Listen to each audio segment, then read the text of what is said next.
American Women in Sports. Written by Renee Mitchell. Focus question. In what ways have women impacted sports in the United States?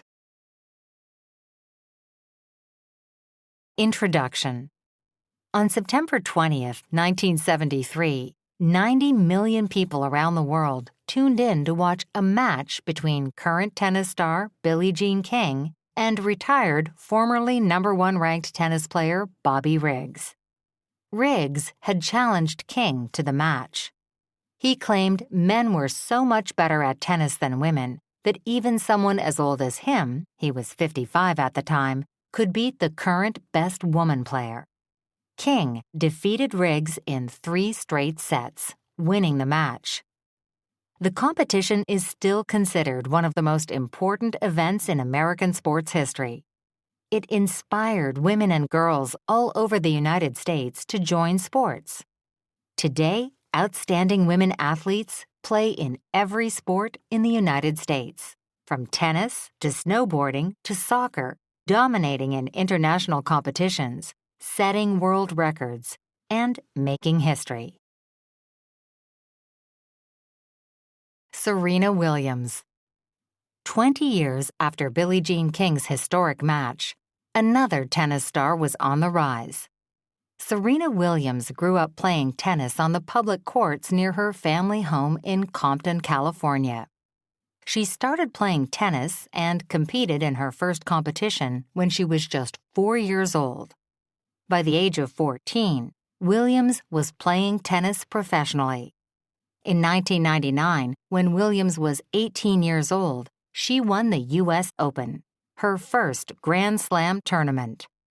Grand Slam tournaments are the world's 4 most important annual tennis competitions: the Australian Open, the U.S. Open, the French Open, and Wimbledon. Since 1999, Williams has won more than 20 Grand Slam singles competitions and holds the record for the most Grand Slam singles wins of any American athlete. Williams has also won 4 gold medals in the Olympic Games, 1 as a singles player in 2012, and 3 as a team with her sister Venus Williams in 2000, 2008, and 2012. When Williams isn't training, she dedicates a lot of her time to nonprofit work. She has helped build schools and improve access to education, especially for girls, in Kenya, Uganda, Zimbabwe, and Jamaica. She has also partnered with an organization to help students from low-income communities in the United States attend college. Title IX.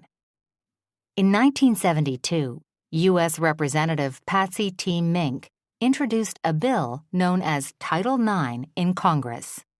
Among other things, the bill banned gender discrimination in school sports, requiring public schools to give girls and boys equal access to sports opportunities. Before 1972, girls' sports were extremely underfunded. The bill led to a significant increase in funding for teams and college scholarships. In 1972, only about 300,000 girls played high school sports. By 2019, that number had increased to more than 3 million. Although Title IX opened many doors for women to participate, the work toward equality for women in sports continues. Alyssa Seeley. Although most professional athletes begin playing their sport as children, Alyssa Seeley didn't compete in her first triathlon until she was 19. Once she did, though, she knew she had found her sport. A triathlon is a long-distance race with 3 phases, usually swimming, biking, and running. While attending Arizona State University, Seeley joined the triathlon team and became a nationally ranked triathlete. In 2010, Seeley was diagnosed with 3 illnesses that affect her brain and spine. The illnesses led to Seeley needing surgery, and she was afraid she would have to give up running. Her doctors weren't sure she would be able to walk again without an aid. After many months of treatment, though, Seeley was able to walk on her own. However, in 2013, Seeley's leg was amputated below the knee due to complications from her illnesses. The following year, she won 5 gold medals while competing in international triathlon competitions for athletes with disabilities. In 2015, she won her first World Championship title, and the next year, she won her second. Since 2014, Seeley has won more than 15 gold medals in international triathlon competitions, including a gold medal in the 2016 Paralympic Games. Despite the severe pain and muscle weakness her illnesses can cause, Seeley trains up to 35 hours a week with the help of her service dog. She also works to raise awareness about what it's like to live with a chronic illness. Chloe Kim. Chloe Kim began snowboarding when she was just 4 years old. She started snowboarding competitively at the age of 6. In 2014, Kim competed in the X Games, an annual extreme sports competition, for the first time. She won the silver medal in the Superpipe competition at just 13 years old, becoming the youngest competitor ever to win a medal at the X Games. The next year, she won the gold medal. In 2016, Kim competed in the 2016 Winter Youth Olympic Games, where she achieved the highest score for snowboarding in the history of the competition. When she was 17, Kim competed in the 2018 Winter Olympic Games in South Korea. After becoming the first woman to successfully land 2 back-to-back 1080-degree jumps, 3 full turns in the air, in an Olympic competition, she won a gold medal. Kim, whose parents immigrated to the United States from South Korea before she was born, felt like she was representing both the United States and South Korea at the Games. At the 2022 Winter Olympics, Kim won her second gold medal in the halfpipe competition, becoming the first athlete to win back-to-back gold medals in the event. Since becoming a professional athlete, Kim uses her influence to bring awareness to important issues such as bullying and climate change. In 2019, Kim partnered with Protect Our Winters, a nonprofit organization working to turn young people into advocates for the climate. Making Olympic history. 18-year-old Sunisa Lee made history during the 2021 Olympic Games when she became the first Hmong American to represent Team USA and the first Asian American gymnast to win a gold medal in the all-around competition. The all-around competition consists of 4 events: vault, uneven bars, balance beam, and floor exercise. It was Lee's first time competing in the Olympics.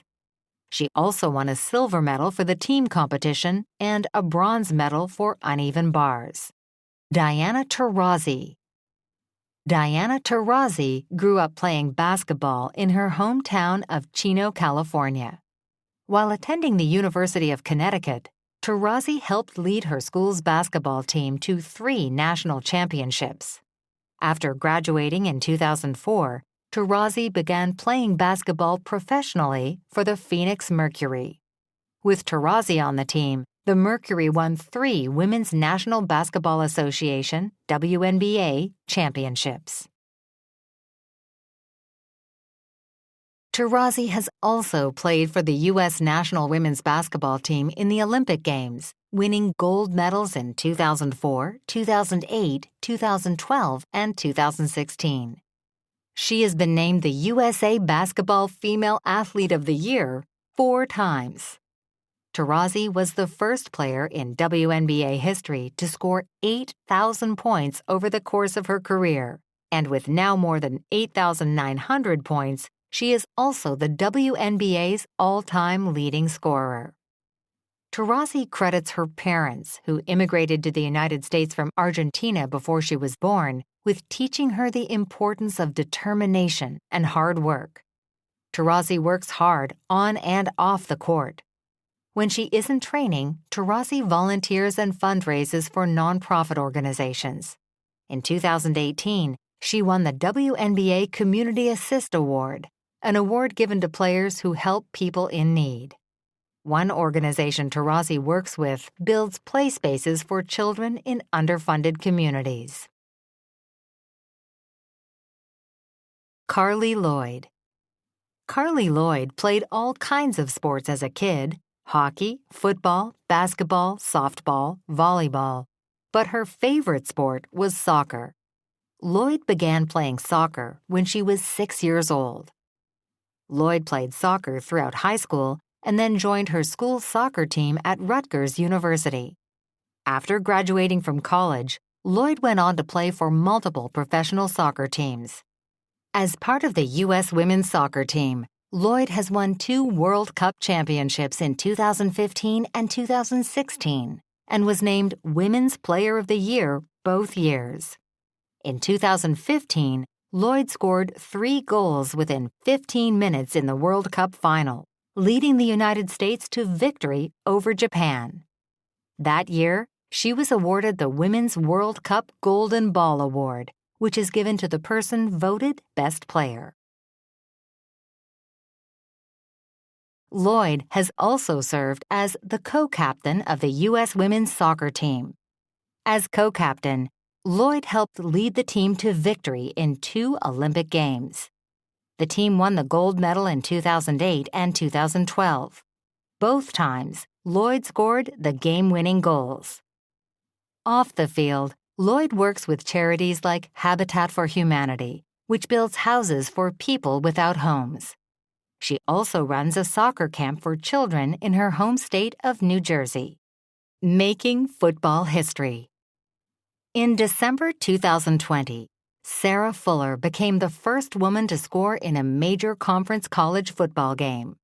Fuller served as kicker for the Vanderbilt University football team, scoring the extra point after the team's first touchdown to tie the game.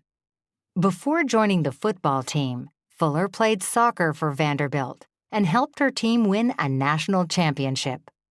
Fuller's football uniform is now on display at the College Football Hall of Fame. Conclusion. Women in the United States have had to fight for the opportunity to participate in sports. At one time, women were discouraged and even banned from playing most sports because many people believed playing sports was improper and unhealthy for women. Women formed their own teams and clubs and played anyway. They paved the way for future generations, for athletes like Williams, Seeley, Kim, Taurasi, and Lloyd to compete, inspire young athletes of all genders, and redefine what is possible in their sport. Connections. Writing. Create a Venn diagram to compare and contrast 2 athletes from the book. Then, use this information to write a comparative essay about these athletes. Social studies. Learn more about Title IX and the history of women's sports in the United States. Create a timeline to display at least 5 important historical events. Post your timeline in the classroom.